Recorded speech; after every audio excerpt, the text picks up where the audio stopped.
Hello, everyone. Welcome back. Welcome back. Hope you had a good break. We are going to, for this afternoon session, we are going to continue on with our grants management section, and then we will move forward with the roadmap section. So there are some pieces of this that we won't go into depth about, but we will try to cover it, and you will have these slides so you can look at them at a later date. Does somebody want to say something?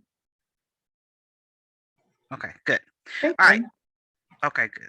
All right, so let's start where we left off.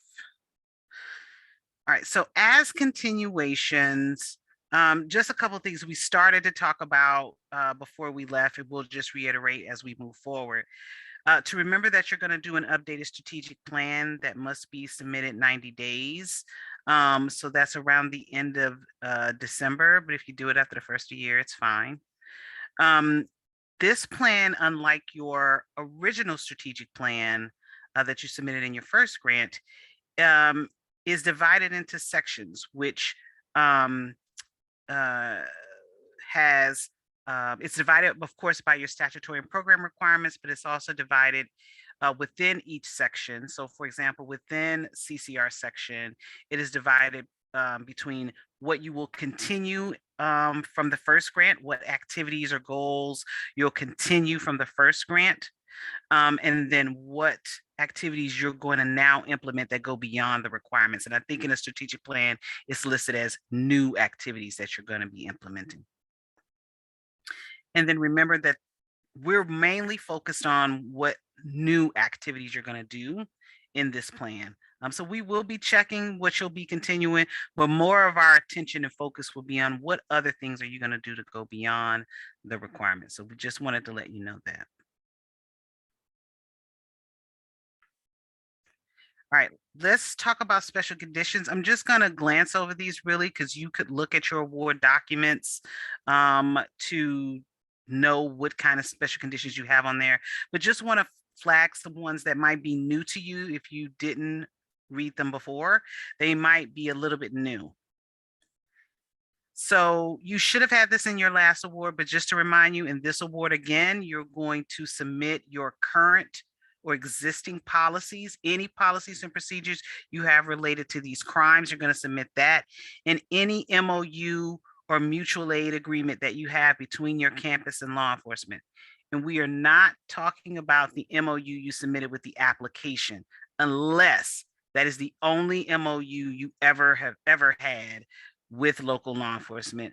And if that is the case, then when you submit that award deliverable with the policies attached, just make sure you tell us that that is the application's MOU is the only MOU you have with local law enforcement. But when you submit that MOU, we're generally not looking for what you submitted with the application. We're looking for the actual agreement you have in terms of jurisdictional response, who's responsible for what in terms of arrest and response protocol. So that's what we're looking for. There are some key special conditions we think you should just pay attention to. The sexual harassment special condition has been updated. As a result of Title IX, it's been updated to reflect that you can do sexual harassment, but it really is in the context of talking about domestic violence, dating violence, sexual assault, and stalking. So you could not, it is to accommodate the fact that now Title IX includes these other crimes within sexual harassment. But that does not mean you can go off and just do a whole presentation on sexual harassment itself. You can, so basically at this point, you can say sexual harassment and be talking about our crimes, and we won't return it because you've done that. There is a policy about workplace related incidents, so make sure to review that. There is a special condition around trafficking, and there is a new special condition that was added this year around safe policing and subrecipients who are law enforcement. And this is particularly interesting if you're going to be giving any funds or subawards to law enforcement. This special condition basically says they have to be credentialed in order to do so. I can't tell you more about that special condition, but if you run into any challenges about that, definitely reach out to us so we can reach out to our attorneys about that. All right, so the thing you guys have been waiting on is more of a refresher of just grants. So we're going to talk about mostly about where and how to submit things, because that's been the conversation of lots of grantees. If there's other things you want to know, we may or may not be able to cover those. So if there are technical issues, we probably can't talk about those. That's certainly something you should talk to with the help desk. There might be some technical or global technical issues we might know about, but generally, you should take that up with the help desk, or we could talk offline about those things. But we'll try to cover submissions for the most part, so we could clarify where things go and what to submit.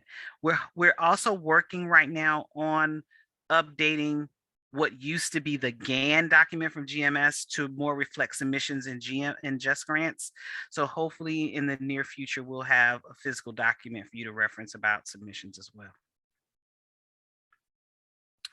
All right, so Just Grant submissions.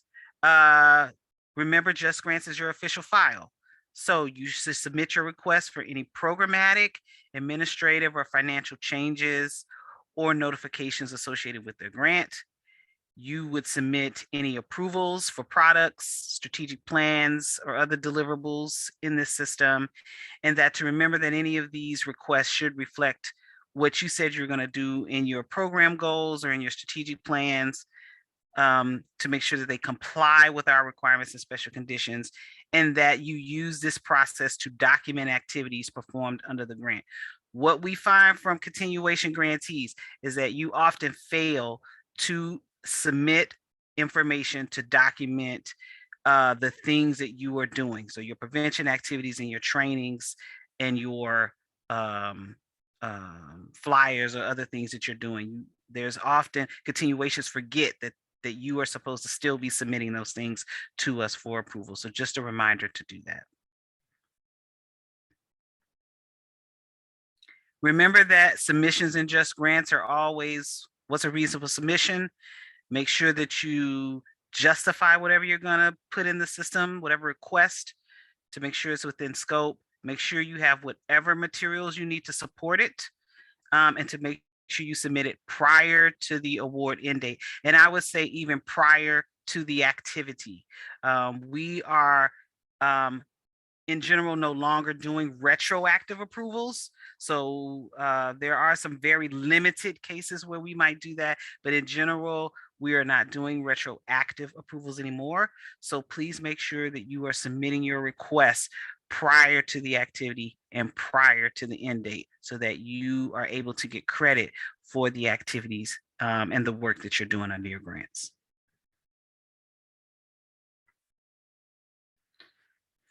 All right. So again, just making sure you're putting in documentation, and if you have any questions, don't hesitate to reach out to us. If anything has changed, or you want to know, should you submit this in Just Grants, just make sure to reach out to us if you have any questions about that. Lottie, can I add something to your, Sure. Okay, so when submitting an award deliverable, unlike a GAM, you can attach many documents to a GAM.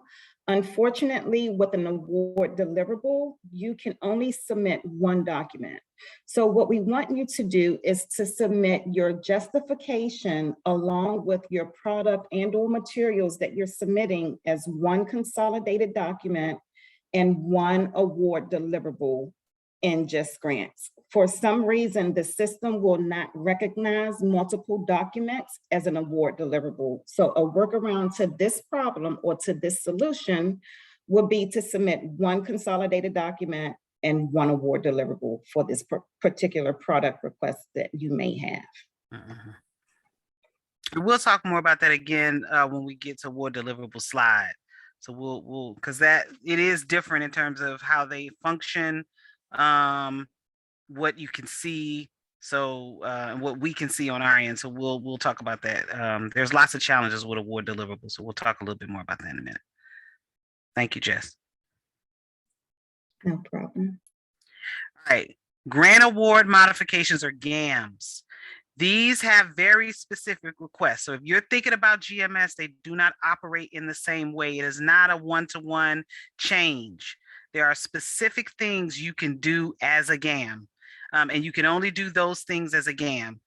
So sometimes what we've been getting is grantees have been submitting things as GAMs because you're thinking about the old system, and that doesn't quite work. So we want to distinguish between what is submitted in GAMs and what should be submitted as award deliverables. So in a GAM, there are 3 different types of GAMs.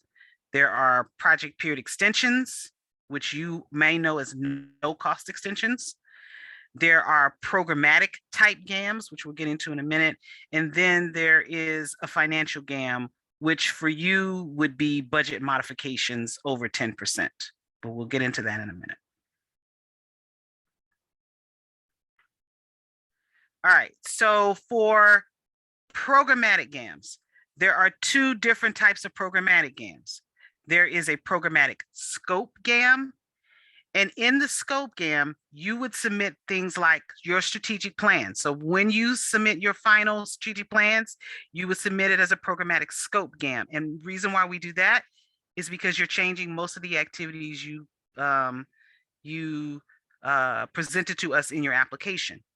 Here, you would also do any key staff changes. So if you change the project director or the project supervisor, here is where you want to tell us that change has occurred. If you're changing any MOU partners or updating your MOU, you want to do that as a scope change GAM. For programmatic cost GAMs, these things are submitted in that category. Consultant rates over $650. So if you're planning to go over the consultant rate, you want to get approval to pay somebody over that rate, it goes in a cost GAM. Budget reallocations less than 10%. Any changes you're making that are less than 10% go in a cost GAM. Anything related to NEPA costs. So if you decide after your budget is approved that you now want to pay for call lights, call centers, then you would request that change and go through the NEPA approval process through a cost GAM. And any outside training requests. So if you're planning to go to NASPA, Spectrum, Puzzles, any of the ones, Heartland Summit, whichever national conferences or state conferences you want to go to, any of those requests, Green Dot trainings, MVP trainings, whatever they are, make sure that you are submitting that request via programmatic cost GAM. So these are the main things that we see that we should be submitting as GAMs under programmatic. And these are drop downs in just grants. So you should be able to select programmatic, and then you'll have 2 more drop downs to either select scope or cost. When you want to do a budget modification over 10%, and this means cumulative costs from beginning of your award until now, is it over 10%? And you haven't done a budget modification before, you want to make sure that you do it as a financial GAM. It is the only financial GAM you will do. There are other financial GAMs, but this is the one you will do. So if you have a budget modification over 10%, then you will select financial and then select budget modification, and then you're able to submit your information there. If you've done budget modifications in GMS in the past, it is no different in that sense. You would put in your changes that you want to make and now the new totals, and attach a fully revised budget in the system for us to review. Please do not submit just the changes you want to make.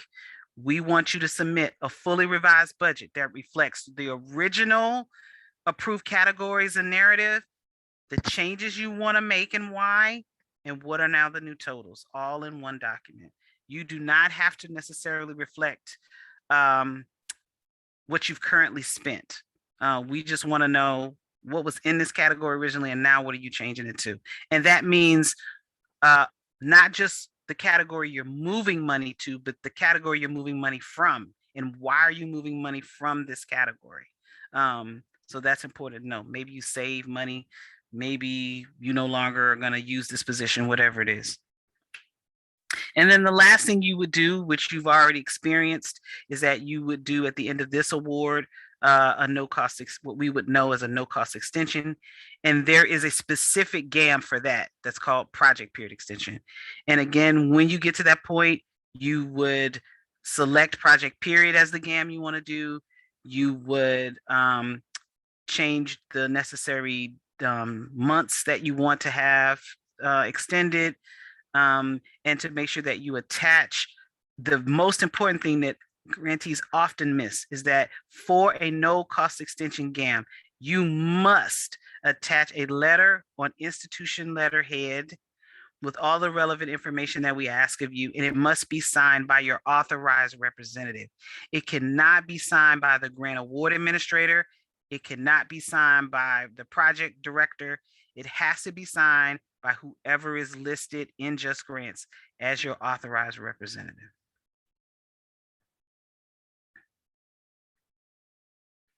All right, I'll turn it over to Jess to talk about award deliverables.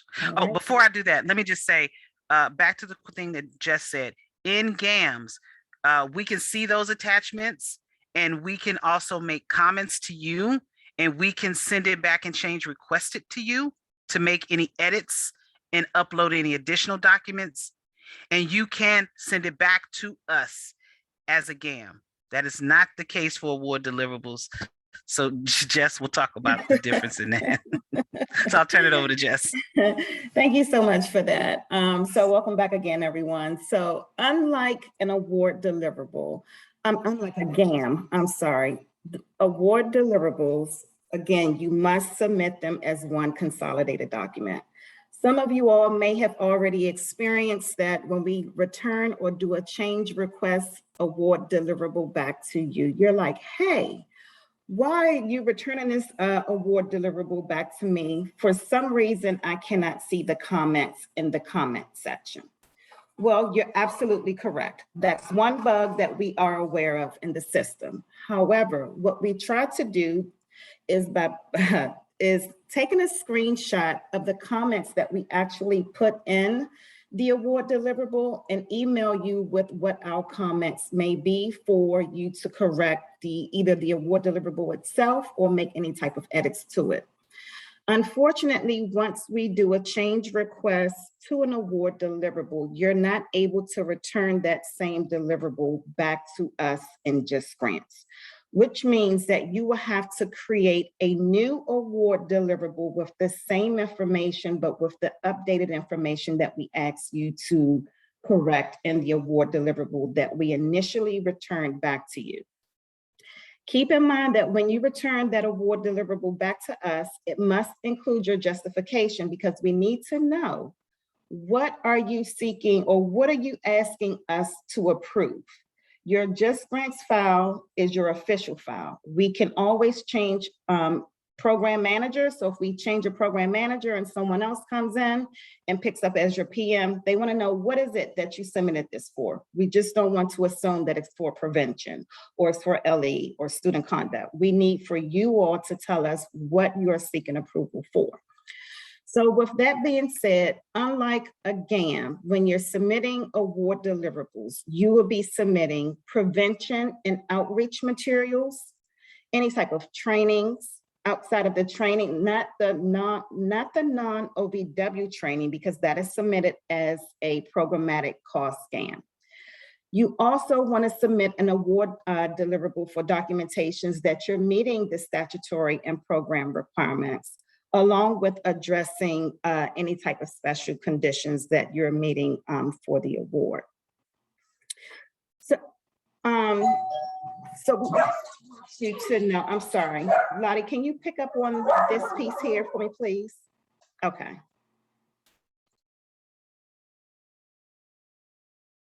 You're muted. Sorry. Going back to Jess' piece about trainings, these are trainings you are conducting. So if you're going to do a law enforcement training, you would submit the products and materials and resources here. And as Jess said, in order to expedite the review, you should submit them as one consolidated document. So you could, if you have 5 slides, you could do it as a zip file where we can attach your zip file there so we can see it, or you could do it as one consolidated PDF with the cover. Either way, because it is character limits in what you can write in the justification, it doesn't tell us everything we need to know about this deliverable. So, things like when you plan to do it, who is the audience. Some grantees have been really great about linking it to their strategic plan goals in their justification. Are you trying to use it to meet a program requirement or not? And that's important to know, because some things we might approve, but we're not approving it to meet the requirements at all. So your justification, that cover sheet with the justification, is really helpful. So we don't have a lot of questions because there's no place, unlike our old system, for you to tell us exactly what these documents are and what they're meant to do. So that is one way we've been able to get around you having to submit several award deliverables. Please, though, do not submit a award deliverable with like 57 documents or 20 documents, because that will make it really hard for us to get back to you quickly, because we have to review all of them before we can actually approve that one deliverable.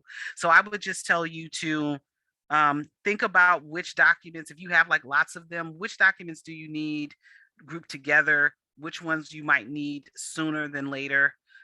So just your discretion in how you do that, but know that if you submit all these documents together, you will have to wait until we have reviewed them all. And as Jess has said, we try to get back to you guys to tell you, like, here are the comments, but Jess is much better at it than I am. So my grantees will often have to reach out and say, Lottie, what were those comments you said? And until that global technical fix is done, we'll just have to do that for a while now. So just make sure you're submitting things in the appropriate categories. Sometimes when we're denying a GAM, it's because you submitted it in the wrong place. Sometimes when we're change requesting an award deliverable, it's because that was submitted in the wrong place. So sometimes it's not that it's an error per se in the thing you've done, is that it doesn't go in that group. So just to remember what goes where. Okay, and can I pause right there for one quick second, Lottie? Sure. So also when you are, no problem, when you are submitting your award deliverable documents, we've also created a flow chart, which is also on the grantee portal. If you have products that were developed not using grant funds, but you're wanting to meet a requirement, a program requirement, continue to submit those documents to us so we can go back and say, yes, this is not grant funded with OVW grant funds. However, they are meeting a campus program requirement. If you are not meeting a campus program requirements and you're not using OVW funds, please do not submit those products to us for review. We only want to review products and materials that are developed with OVW grant funds, and if you're meeting a requirement, if you're not using OVW grant funds. So again, we want to reference you back to the grantee portal to look at that flow chart if you have any questions as to whether you're to submit a document, if it's grant funded or not grant funded. Next slide. So for your reporting requirements, we do have, or you do have, both your semi-annual progress reporting coming up along with your FFR, which is your financial report that's coming up. So for your reporting period, which is due on January the 30th, as we mentioned earlier within a presentation, if you're still working on your 2018 award, you'll be submitting 2 reports, which means your report for your FY20 reports will contain little to no data in that report. However, most of your data will be comprised on your 2018 reporting. We want you to keep in mind that if your 2018 award is closed, you will only be reporting for the reporting period of October 1, which is your new project, through December the 30th for a due date of January the 30th. For your FFR report, we want you to keep in mind you're the project director and or project supervisor, and you're like, hey, Jess or Lottie, I'm unable to upload our FFR into Just Grants. Only your assigned financial manager in Just Grants can upload your FFR on behalf of your institution. If for any reason your assigned financial manager is having some type of technical issue or challenge with submitting their FFR within Just Grants, we encourage you to get in contact with our Just Grants help desk and or GFMD for further technical assistance.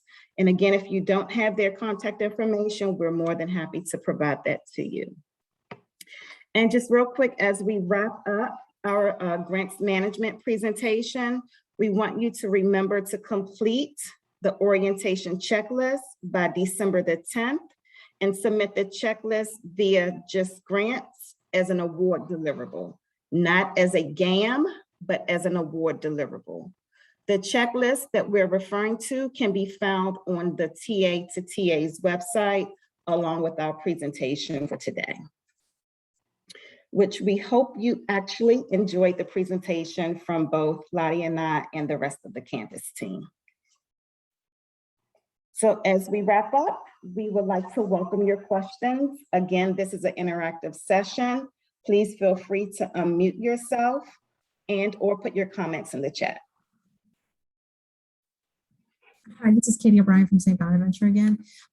So if we have a carryover from our 18, we're going to submit 2 progress reports. What about financially? We only submit the financials to keep going on those 18 awards, or what do we submit for financials? Just the one for the 18 grant? 2 of them? 2, yes. The 2021 will have 0 because we can't spend any of that money. Absolutely, you're correct. Thank you.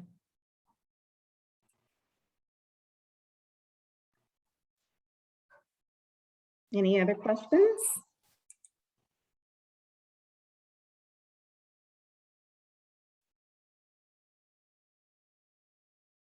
Seth, you said, I'm sorry, do we need to submit a project director to the FY 2021, even if it's the same as FY 2018? No, you don't. You don't need to submit anything. If your project director remains the same, there are no changes within your key staff, you do not have to submit a change of scope GAM. You will only submit that GAM if you have a change in key staff, such as your project director and or your project supervisor. Hey, so if you're planning to hire a PD, when you hire that person, you will submit a programmatic scope GAM and tell us, hey, we've hired Janie Sue, and attach their resume to that GAM.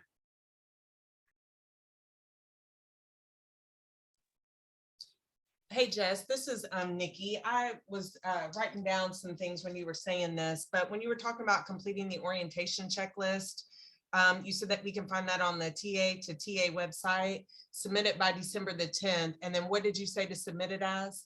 Sure, as an award deliverable in Just Grants. Okay, thank you. You're welcome. Daniel, I see your hand up. You can take the floor. Yeah, It's all thanks, yours. Jess. You're welcome. Hey, and this was really helpful. I appreciate you all putting this on. I just had a question back to the strategic plan. So we originally have 15 grantee, and then in our 18 continuation, we didn't have a strategic plan. We didn't redo one. And so we've done prevention, and now we're adding some direct services, some victims advocacy services. So do you prefer us just to kind of start over, or to kind of go back to the first, the first 3-year strategic plan and add on to that? Like, what's your preference? That's a really great question. You are one of the few that we've had in that situation. You still would use the continuation template, but you did have some goals outlined in your application that you were working on. So Mhm. I would identify those as the things you want to continue, if there are things you want to continue.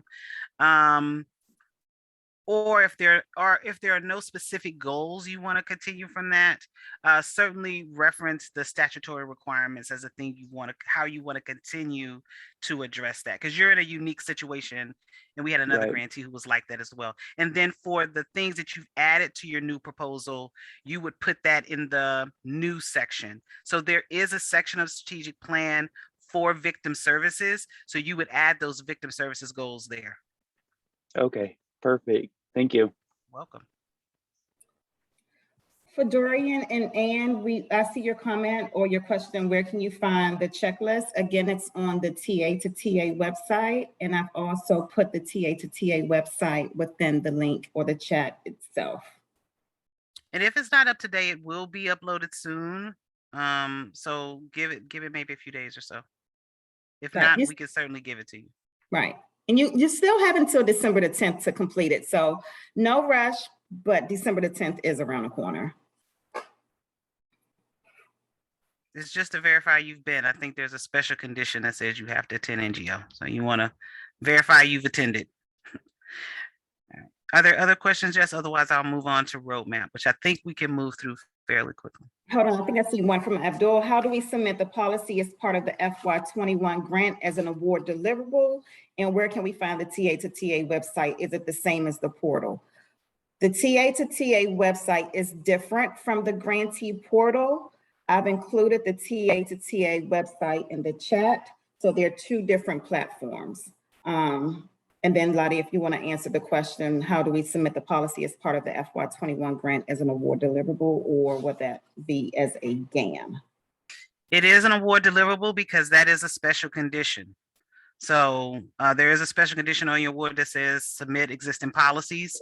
Yep. So you would submit it as an award deliverable. You could select a drop down award compliance, condition with compliance if you want. I think there's a drop down there. And then submit that attachment of all just as we talked about before, a consolidated attachment or zip file with all your policies and procedures attached. Regarding TA to TA, OVW in general is doing all of its orientations virtually. So all of OVW orientation materials are housed there. So in this one unique circumstance, it's not on the portal because that's where all of our orientation stuff are being housed. It is an open website, so there's no login. So you would go strictly to TA website, look for OVW orientations, select campus program, and then you should be able to see the materials as well as the agenda. Yep. And the recordings if you need it. Absolutely. And that will be the same as for if new project staff, new project director, and or project supervisor is attending the full NGO in December. The materials will be housed on the TA to TA site as well. I think the only thing that'll be on the portal from the orientations, I think, are the strategic plan templates. Is that right, Jess? Absolutely, it will be. Yeah. And if they're not there as of yet, meaning the templates, and I know that I've seen in the chat that the SPA team has sent over only the Spanish version of the template. We are working with Jane and her team to obtain the English version. So once we have that, we will post both English version and Spanish version on the grantee portal.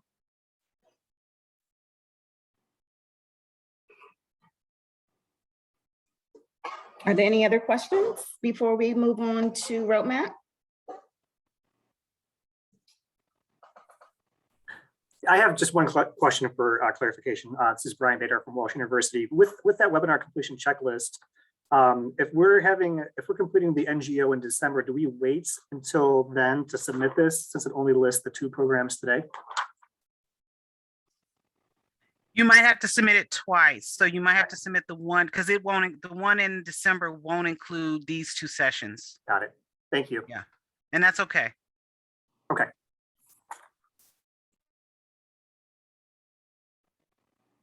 Great questions. We appreciate you all attending, even though it was required, but it's good to see you all. Thumbs up. I see you, Maxwell. Same here. And don't be shy to ask your questions. Again, we welcome your questions. We want to hear from you. Yeah, I'll ask one more if that's okay, Jess. Sure. This is Daniel.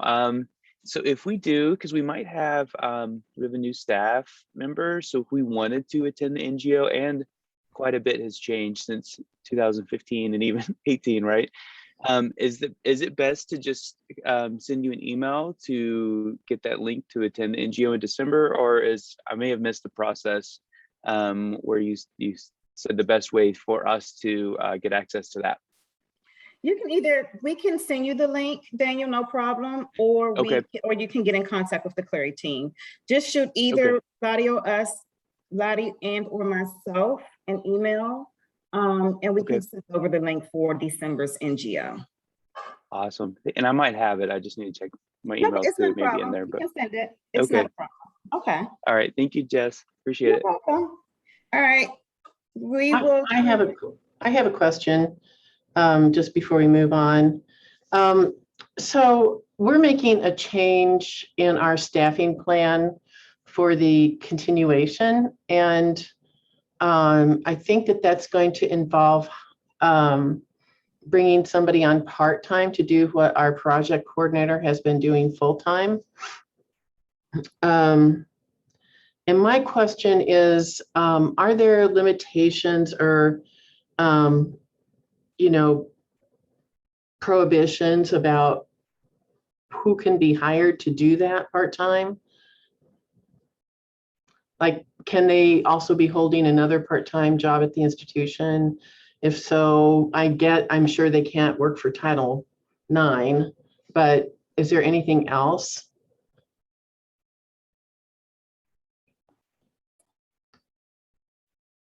Yes, I mean, they certainly can't work for Title IX or do anything in Title IX. They also can be a victim advocate. So the same prohibitions that would apply if they were full-time, but any other position, they should be fine. So as long as they're not doing the other thing that I would caution against would be confidential advisor. Okay. That would be the other thing I would say. We've been getting some questions about that. And I'm like, they shouldn't play that role either. Right. Yeah. Right. But other than that, no. Okay.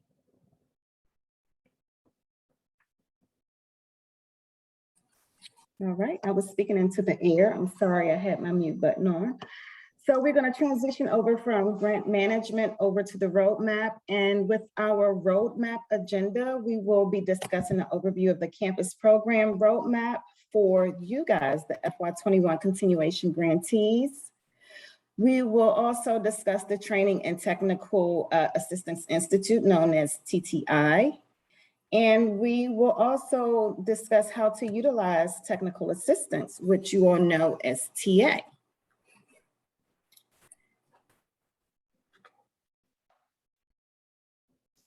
All right. So what to expect throughout the roadmap for continuation grantees. Next slide, Lottie, please. We want you to focus on these 3 particular areas. Promise and practices. We want you to create a more nuanced and tailored approaches based on what you will gain and maximize the maximum effect on prevention and intervention efforts. So basically, we want you to focus on choosing and adapting promise and practice for your specific campus, such as community colleges, rural campuses, culturally specific, and faith-based. So that's what we mean by promise and practices. Culturally specific response. We want you to begin to enhance your efforts to different communities, such as the LGBT community, the students with disabilities, the API students, international students, and also working with students of colors. We want you to be more culturally specific into your response when dealing with this type of population or this student population. So we want you to begin to enhance your efforts to address intersectionality and how that impacts the help in seeking and reporting when working with these students, such as LGBTQ. Your needs and impact in assessment. We want you to document the changes and promote sustainability by conducting ongoing needs and impact assessments. So again, we just want you to have ongoing needs and impact assessments to document the changes to promote your sustainability. Next slide. And I would just clarify, we've Sure. been talking about assessments all the way through. Know that they're not required. So if you don't put an evaluation or some kind of assessment in there, we won't prohibit you from moving forward. But we just want you to Right. keep it in mind, right? Because part of what you're doing in this effort is to be able to articulate the success of your efforts and to be able to articulate need. And how do you do that without creating some process to be able to identify that, to be able to track that? So we're still trying to keep it on the radar, even in this continuation funding, show some difference between what you started out doing in grant 1 and now what you're doing in grant 2, even if it's just that simple. Continue to keep it in the eyes and ears of your leadership so you can continue to promote and continue to not just receive grant funded, but maybe begin to receive institutional funding for all of the hard work you've been doing over the last few years. Okay. So what's the difference between your 18 award and your current 21 award? You do not have a planning period for your 21 award. So you can begin your implementation upon beginning your FY 21 award, which means once you wrap up with your 18 award, you go take a full dive into implementation in your FY 21 award. Again, with your strategic plan, you have 90 days to submit your revised strategic plan to us, being OVW. Once we make the changes, we provide any comments, you're approved, you will submit that into just grants. Also the difference of the TTIs. You should assume that you are expected to attend the TTIs, the upcoming TTIs. If you have not been exempted, that means you are to attend. If you have been exempted from the TTIs, you should have an exemption form. If you're unsure if you are exempted, just give us a call. Give us a call, send us an email to your assigned program manager, and we can help you determine whether or not your institution is exempted from attending any TTIs. Just let me make one clarification there. You won't know you're exempted yet. Not so yet. There is a process that we're going to undertake in the next couple of months. And I would say around January time, so right after the new year, we will probably, you'll probably get some communication from OVW about that. But we'll talk a little bit more about that TTI exemption process in a minute. But just wanted to clarify that you won't know at this moment. You Not as will of know yet. at some point. Yeah. Absolutely. You can go to the next slide. What's also different in your 21 award versus your 18 is that your core competency assessment. If you have not completed this assessment at the end of your award, meaning your 18 award, make sure that you complete it before its deadline. And I believe that that deadline is noted in your welcome packet.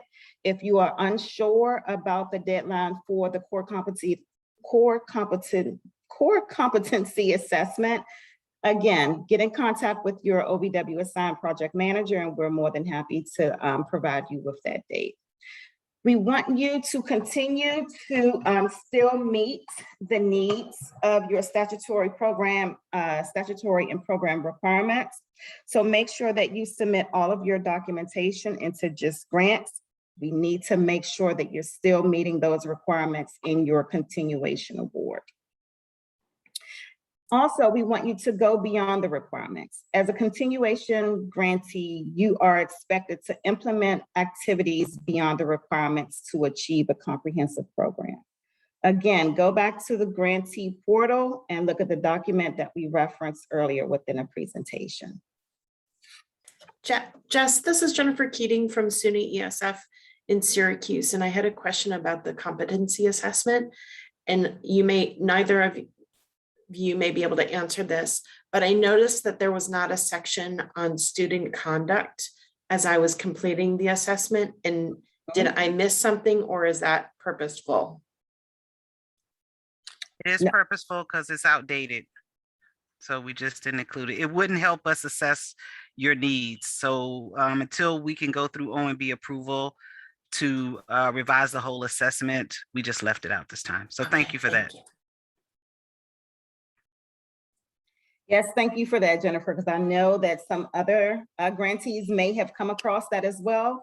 We probably was just too shy to make that mention to us. So thank you for bringing that to the table. And that's a freebie for the rest of the grantees that's on a call.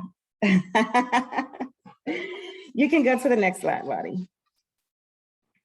All right, so looking at your grant cycle at a glance, I'm not going to go through each year, but of course you have 36 months on your FY21 grant. And in year one, we want you to re-energize your CCR team, whether they lost momentum, whether they are just at a standstill and just don't know what to do, not really don't know what to do, but just need some type of re-energizing.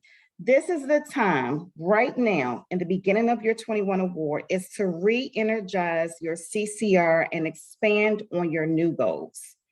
We also want you to think about your TA needs and how that's going to impact your new efforts that you want to implement in your 21 award. We want you to continue with the webinars and your cohort calls and your TA check-in calls in year one as well. And it's very critical that you participate on both your check-in and your cohort calls within year one. Year two, as you can see, you want to maximize your team efforts, but continue to build on the work of the CCR team to develop a more robust prevention and response efforts on your project. And at this point, you want to just challenge yourself. You want to challenge yourself to go deeper, dig deeper. How can we make this project a better project than we had in 18 versus now, or 21 in year two versus year one? So every day, dig deeper in your approaches when implementing your project. And in year three, you can see you want to continue to maximize your CCR team efforts. You want to continue to build on a more comprehensive approach and still continue to attend the webinars, your core competency assessments, definitely your check-in calls with your TA providers. There may be some things that you as the project director and or project supervisor may have something on your radar that the TA providers can assist you with. So again, take advantage of the free TA provided that is provided to you. Next slide. Again, your check-in calls and your cohort calls. Your check-in calls will be quarterly calls, so you can learn about the project implementation successes and challenges.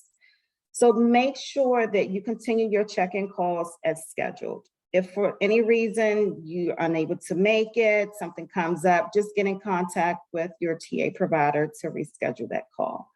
As far as your cohort calls, of course, you are aware that this is, they're done on a quarterly basis and you provide peer-to-peer support, which we do have some new grantees who would like that support. So again, make sure that you join the cohort calls because we do peer-to-peer institution support, such as myself. I may have a grantee that say, hey, Jess, I want to speak to a seasoned continuation grantee. And what I would do, I'm going to use Juniata and Jody for an example.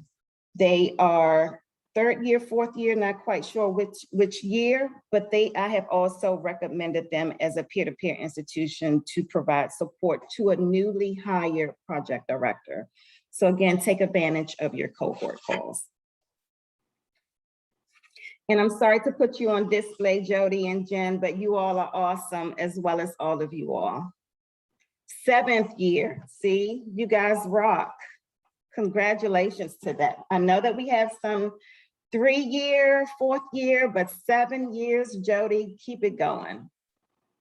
And if you want, I'm quite sure Jody will be open to helping you expand and deepen your work as a 7th year grantee. So if you want to know, how do I do this? Jody, what did you all do on your campus? I'm quite sure Jody and or Jen would love to help you expand on the work that you do on your campus.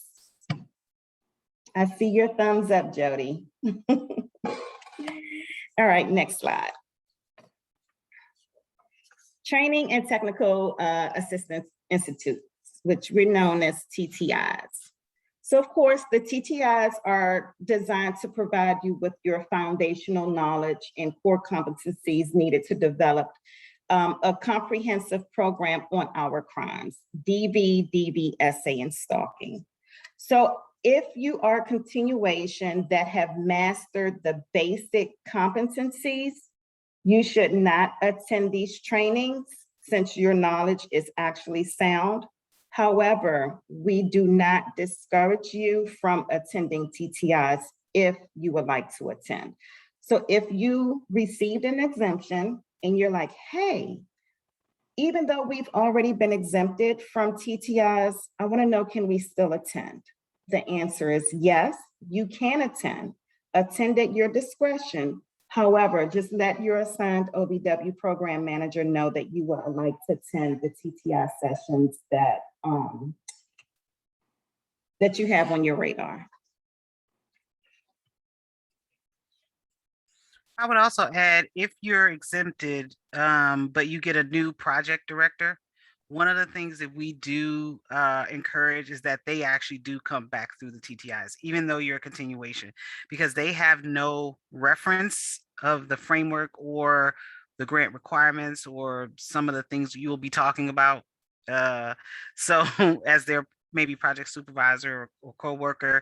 So we have been sending new project directors back through the original first year TTIs so that they can get a better sense. And what project directors have said to us is that it's been really helpful to kind of ground them in what they needed to be doing in the grant.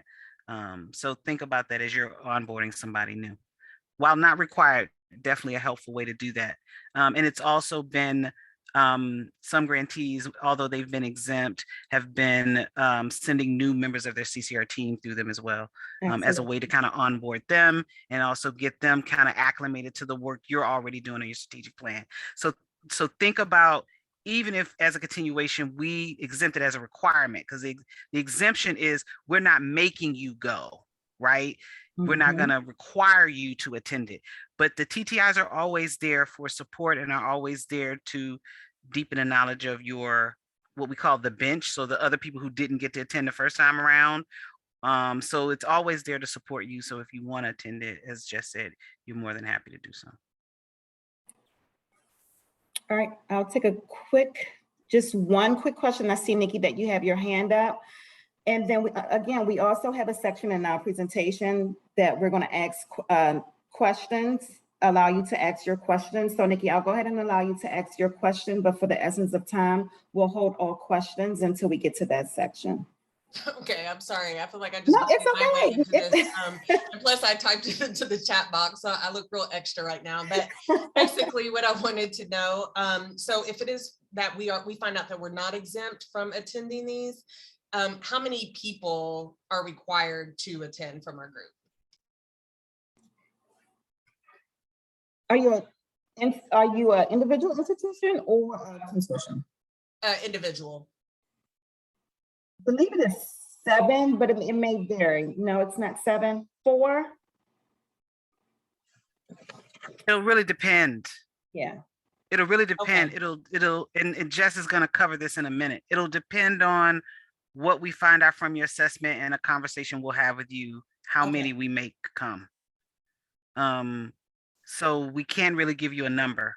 You have allocated in your budget for 7 or 4, Mhm. but we could, based on our conversation and assessment we have in these next couple of months, decide only 2 members of your team need to go, or only the project director need to go, or maybe your whole team changed over, so now your whole team needs to go.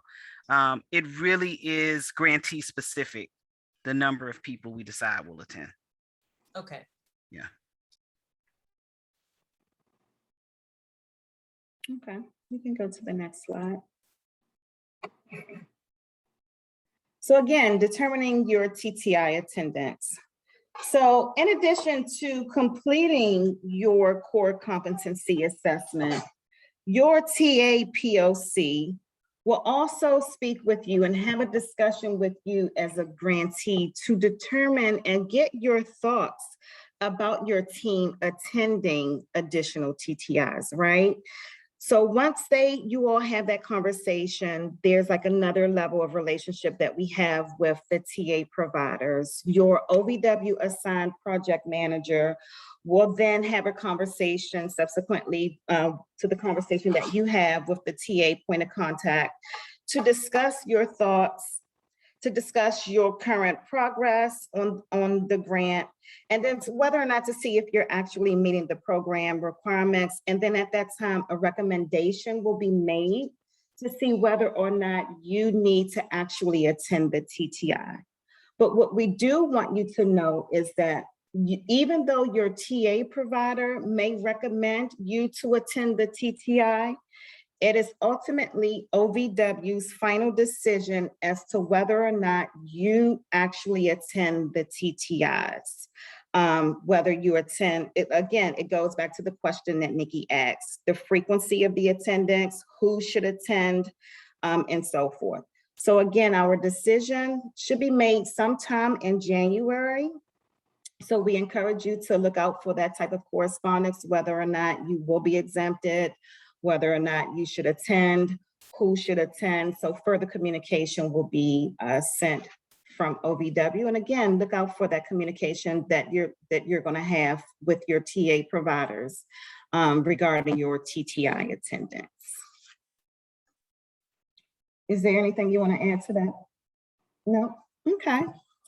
So if you are a master of your competencies, right, you'll be exempted from the TTIs.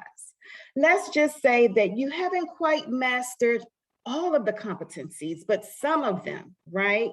We'll say, hey, you may need to attend a certain number of TTIs, or certain members of your team need to attend the TTIs. If you're one of those grantees who say, hey, Jess, or Lottie, or you express to your TA point of contact, and we see through the evidence of your performance of your grant that there's more work that needs to be made, we're going to say, we're going to put you back through the full TTI because we feel that you have not mastered the competencies required in order to implement this project and to make it move forward. So again, there are 3 different levels of tiers. You're a master, you may have mastered some of the competencies, and then again, you may have not. So again, that will determine your TTI participation. And the next slide. So for continuation grantees, again, your attendance for the upcoming TTI will occur sometime in your first year of your awards. And as continuation grantees, you will most likely attend the campus institutes of the TTI sometime in June, October, and/or November. You'll get communication about it. But it would be in place of the TTI for year. Now, help me out with this one, Lottie. For year 3 grantees, unless you have communication or you have been directed otherwise from OVW. So normally we have 2 tracks at the TTI. So if you're a grantee that we're making come to a couple of them, we feel like you need some work in a few areas, we might send you to just those 2 TTIs, but put you with grantees that are not brand new. But Mhm. if you have some significant challenges, we might put you back with first years. So it'll just depend. Again, back to that conversation about what's going on with your grant, what's happening with you individually. We could decide what TTIs make the most sense to attend. Absolutely. And as you can see here in TTI 4, you'll have like additional content, you'll be doing some skill building, and you'll be mentoring new grantees. Similar to TTI 5, the only difference with this one is that you'll be making some type of course correction within this TTI itself. And actually, these TTI content is probably going to change. We're actually changing the TTI We are. structure right now. So this actually might not be relevant by the time you come, but this is Just to what put it it on your currently radar. is. Yeah, Just to put it on your radar. it might look different. All right, and that is the end of my presentation, and I'll go ahead and turn it back over to Lottie. This is just to talk a little bit. You guys are familiar with the TA providers, but this is just to give you a sense of some other things that they might offer that might help you during this time. You might have accessed these or you might not have. There are certainly other things that they do beyond these things, but just wanted to highlight, because in these continuation grants, you really should be doing more TA requests than TTI. Because you are wanting to drill down and the TTIs just won't give you that. So we're hoping that you're going to be accessing the TA providers much more to talk about specific training or products or things that you need. So this is just to give you some general thoughts about things that the other TA providers can do. So I just talked about that. Make sure to ask them about what I find is that grantees often limit the TA providers to what you see at the TTIs. They are national TA providers for a reason. They have much more knowledge than you've seen at that TTI and what they can help you work with or have partnerships for which they could help you. So reach out to them, talk about your specific TA needs based on the new goals that you're trying to implement and are what ways you could be supported through TA requests. Utilize them because they're free. You know, don't keep paying all this money for people when you can get free services. All right, for those of you who don't remember, here are the main areas of TA expertise that we have funded under TA. So if you have anything within these categories, there is a TA provider for this. So make sure to, if you don't know who they are, certainly we can tell you who fits in what categories, but there are some that are pretty self-explanatory, like Clery Act. I mean, who else is it going to be besides the Clery Center? I mean, that's kind of obvious. But if you got questions about some of these other ones, certainly reach out to us. They are listed on the portal. So if you look under TA providers, they have their name, their area of expertise, and the contact information for the people you should reach out to for the TA. So if you're ever in doubt, you can always go to the portal and find out who they are as well.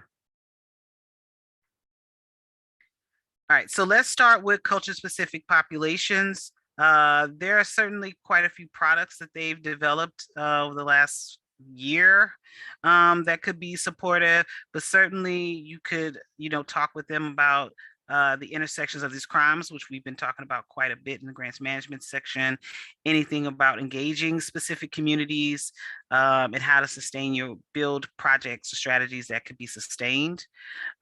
Think about strengthening your advocacy services from a culture specific lens. And what does that look like to be trauma informed? And specifically from a cultural lens.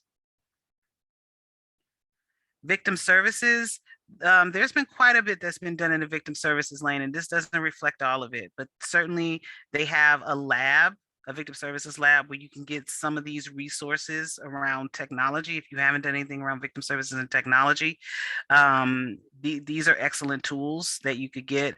But they've also developed a tool around integrating victim services and policy. And there's also been some other tools that Victim Services has implemented. So certainly reach out to them if you're looking to strengthen or expand that part of your grant. Student conduct, certainly a lot of people begin to start talking more about like restorative justice, intersection of alcohol and DV. So there's more around alcohol facilitated assaults. What does that look like? And there's still a lot of questions around navigating state laws and federal laws and requirements of the grant. And certainly you can still reach out to them to talk about that, particularly now that Title IX guidance has changed. So certainly reach out. And they do a lot of work with a lot of sessions with the Clery Center. So if you needed to have a session about how does Clery Act and Title IX and Campus Grant work together, they would get both of those TA providers on a call to kind of talk through things. And I think they have a document right now that talks a little bit about that regarding training, but also there's a document around confidentiality provisions in each and how to navigate that. So they have some tools you can work with. For law enforcement, they're doing some work around how do you evaluate your public safety response to these crimes. So if your law enforcement department hasn't done anything around assessing whether they're doing a great job or not, there's some work they can help you with around that. And also creating a process for onboarding new officers, because we know that there's lots of turnover in campus law enforcement departments, just like in the community. For the Clery Act, the Clery team can conduct some in-person, which we're not doing right now, but certainly they could do virtual site visits to give you feedback on aspects of the Clery Act. And you also could do a CSA trainer with them that you could request. So if you need to be updated on that, which I think has changed as well, there's more work you could do around Clery. In prevention, they can do a 90-minute virtual TTI with you if you want to do that for your prevention instructors. So the people who are actually going to be doing your prevention work, they can do a classroom with that, and also do some individualized one-on-one TA meetings to try to help you, shift your specific aspects of your prevention work if you need that. So there's some one-on-one tailoring work they could do with you.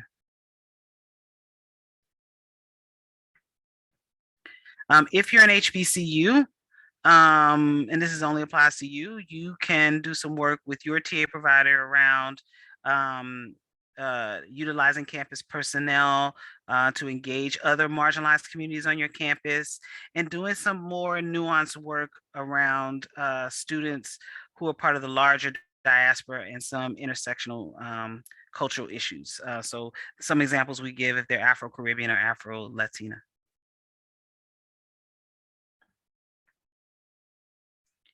Engaging men. So some work you could get from Futures is to look at implementation strategy. So where are you now, and how can we move sort of to the next step of work that's for you? And also at the same time, building some sustainable efforts post continuation. So should you not come back in for the grant, would you create some sustainable strategies for yourself? And also building messaging and materials prevention to engagement. So think about that in terms of your TA. There is more that they can offer. Talk to them more when you enter in with TA providers. Talk to them more about what you want to do in your plan and take it from that perspective versus saying like, what can you offer? It's hard for them to know until they kind of have a sense of what you are looking to do, and then they can more spell out how they can help you. So make sure you have thought through what your needs are, what you might need help with, so that they can work with that. If they can't do it themselves, we certainly could refer you to other OVW TA providers that we might support, or we certainly could come up with a plan to sort of help you be able to get your needs met. So just don't prevent yourself from reaching out to them in this set. Am I continuing on, Jess? Is this me? All right, so webinar. Yes. Okay, so yes. Webinars, just wanted to remind you that we will create an annual schedule for webinars If you're not familiar, we create it every year. It'll begin as it'll start at the beginning of the actually it says fiscal year, but you will get it around January, where we give the list of all the sessions that are going to happen. We could potentially call on you to be presenting some sessions if you're willing. So don't think you'll just be attending as a participant, which you certainly can. But we might actually be calling on you to assist with training some of our grantees with all of the great things you've been doing under your grant. So don't be shy. If you want to present or you want to, specific topics, let the TA providers know and let us know. And certainly we want to encourage more grantee presentations during webinars. Just a thing to know that we have some webinars that are just for grantees only, but we actually have some grantees that some webinars that are for the general public. So you might be reaching a broader mass than just other campus program grantees. And just to let you know that it is disseminated monthly. So we try to give a list of all the webinars that are going to be occurring in a month. So you're not totally overwhelmed, but you can kind of plan yourself for that month to participate. And so it's also why it's important to be signed up to the project director's email group. One of the things I will say that we are still trying to determine and has been asked of other continuations is to have more webinars that have facilitated discussions or ways for you guys to be able to communicate. And we still are thinking about how we want to do that. So you might find some of those sessions are sprinkled in throughout the year. So we are listening to you and we're hoping to integrate some things you've asked of us based on the listening session we conducted in August. So you might see some changes coming up in the near future for you in terms of trying to meet your needs, but so hopefully they won't be painful, if you will. This is just to remind you, but you guys already know that we do different types of webinars. We do not do any post-TTI webinars in this virtual setting, but at some point, I'm sure we'll get back to them. Everything right now are regular webinars. And just to remind you, go to the Changing Our Campus website. Don't forget to go there. Either go to the portal or go to the main website. And definitely go to TA to TA where there are other trainings that OVW supports that are outside of the campus program that might be helpful for you or you might find you want to participate in. And I think that's it. That's it. That is it. So are there questions? Folks have questions about roadmap. Are there questions? Feel free to open your mic.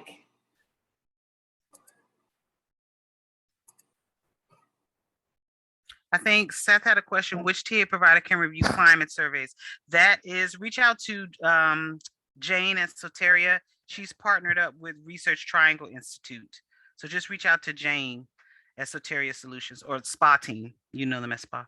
Reach out to her and she will connect you with RTI.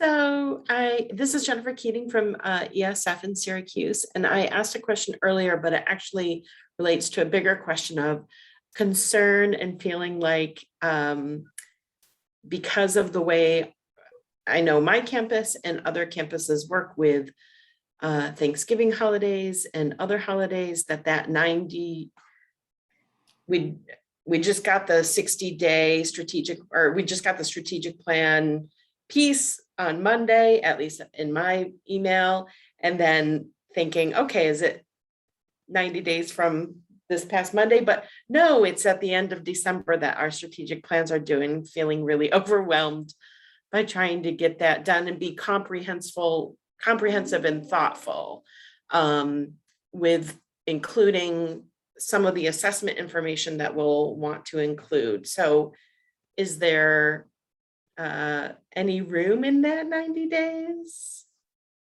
It is. I mean, unlike your first year, you don't have a planning period. So you're not stuck, right? So there are certain things you might be doing now in your planning. Certainly just talk with your program specialist about when you think you can submit it.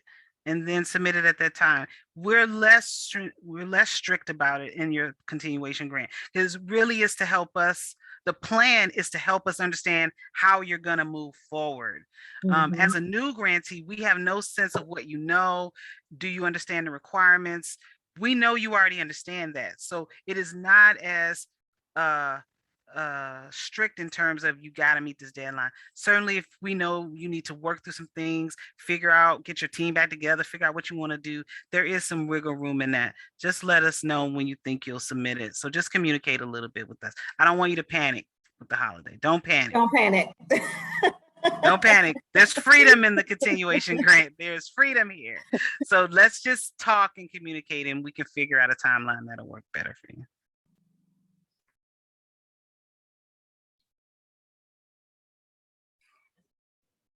Lottie, I had a quick question. I might be jumping ahead here, and I know we're still in a pandemic, but will there be opportunity for the grant specialists to do in-person site visits, maybe in the next couple of years or sometime during this grant cycle? We'd love to do them, but there is nothing on the horizon in the very near future for us to travel. We are still aware of the pandemic. We would love to come back to visiting your campuses because it's just, we love them. But I can't say before the fall of next year that we would be doing any traveling. After that, who knows? And maybe before that, they'll tell us we can. Right now, there's been no guidance for us to travel. There's been no conversation about us traveling. So right now, any visits that we're doing are office-based visits. They're virtual visits, which we find rewarding, but it doesn't allow us to go as in depth as we would when we get to see your campus, get to be on your campus and see your environment.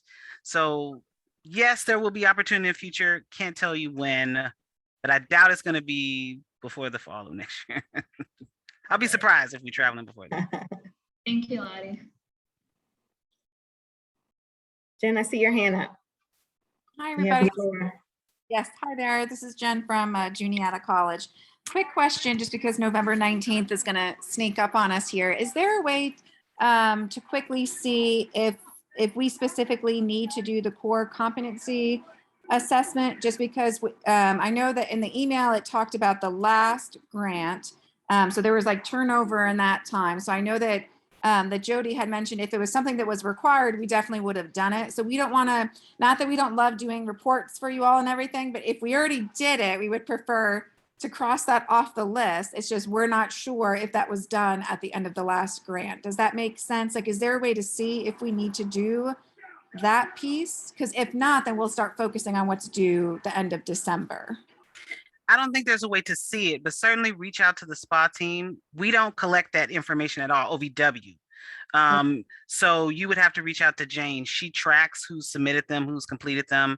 So I would reach out to Jane and see if your team has submitted it the last go round. That'll be the quickest way to do it. Great. And is there contact information in the chat for Jane? We could put it in there for you, certainly. That would be helpful. Thank you so much.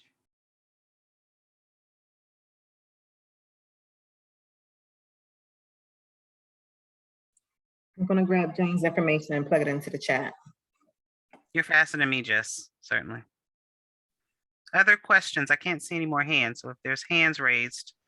Lottie, I had put in a question about the potential of using some grant funds for an in-person retreat for the CCRT members, as far as, you know, having to probably to submit a proposal of what they would cover and everything, but is OVW open to that, or the nature of it being in person something that, you know, contradicts the virtual nature of the TTIs, and there's something behind that we shouldn't even try that? I mean, I would say in terms of whether you do things in person or virtually, for you depends on your institutional policy and process right now. So if your institution is allowing you to do things in person, do so. We're not requiring you to do anything with regards to our requirements, right? So if you have TTIs or we have site visits or anything, like, we're not making you do that at all. But certainly if your institution will allow you to do it, you can do it. And we have had grantees do retreats in the past. So certainly if you want to do that, you can do that.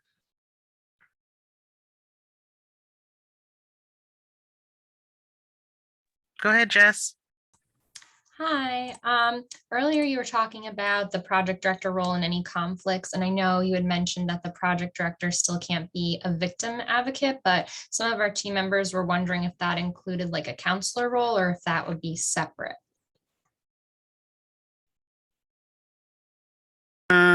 We need to talk about that. Are you gonna, will that counselor be dedicated to like these victims?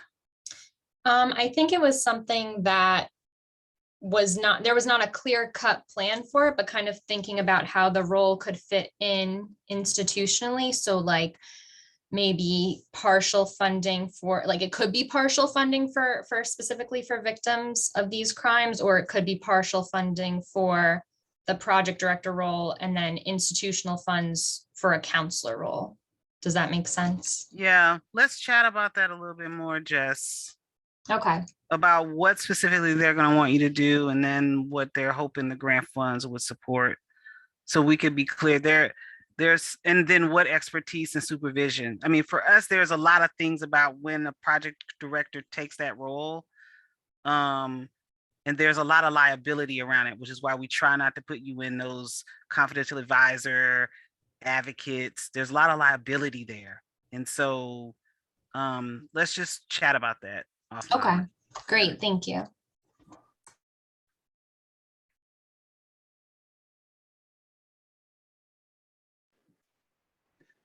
Hey, I just had another quick question.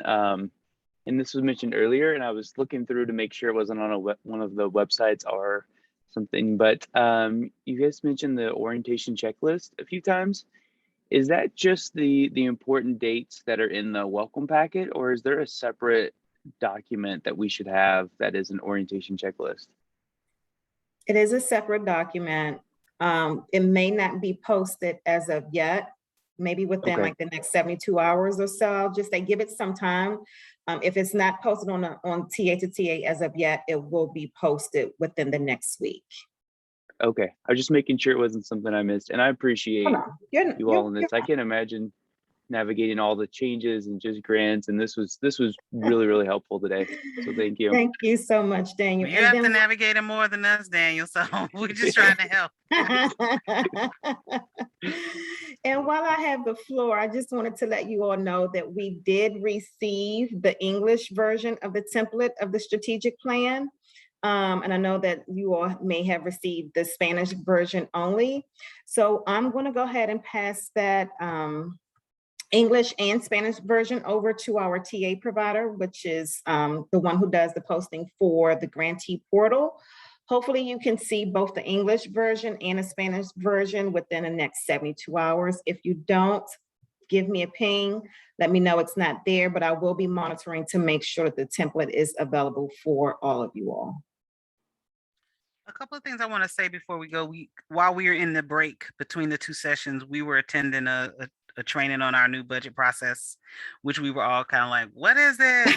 But there are a couple of things to be clear about for you. One is that we will be moving forward with reviewing budgets, and hopefully one of you we use you as a test. So somebody's going to find out real soon how that's going to work. But what I want to say is one of the things that they made really clear for us, if you're still working through kinks with Just Grants and trying to accept your award and that kind of thing, is to make sure in order for us to do anything with your budget, you have to have the grant award administrator assigned in Just Grants. Because when they send it back to you for any revisions, that budget clearance GAM to make any changes, they won't have a person to send it to. It'll go into La La Land. So just make sure that whoever is going to be your current grant award administrator is actually assigned and have an active role in Just Grants. That is your number one critical thing. The other thing is that, so that's number one. So whenever we're going to be sending back your budget, it is going to be a GAM. And I think the GAM is a budget clearance GAM, if I'm not mistaken. It is. It'll have the notes in there of the changes that either we want to make or the financial division makes. And what they made clear is that any changes you're going to make, remember when you did the application, or maybe you don't remember, you did it within the system as a web-based budget, that is exactly where you're going to make those changes that we're asking in that web-based one. So while we're reaching out and we're saying, hey, make these changes, when we return it to you, the changes you're going to make have to be physically in the system in order for us to be able to approve that budget.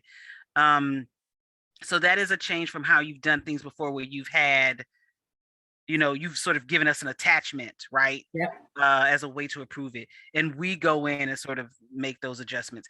In this case, because you started out in your application as a web-based budget, that same budget is the one you will have to adjust in the system.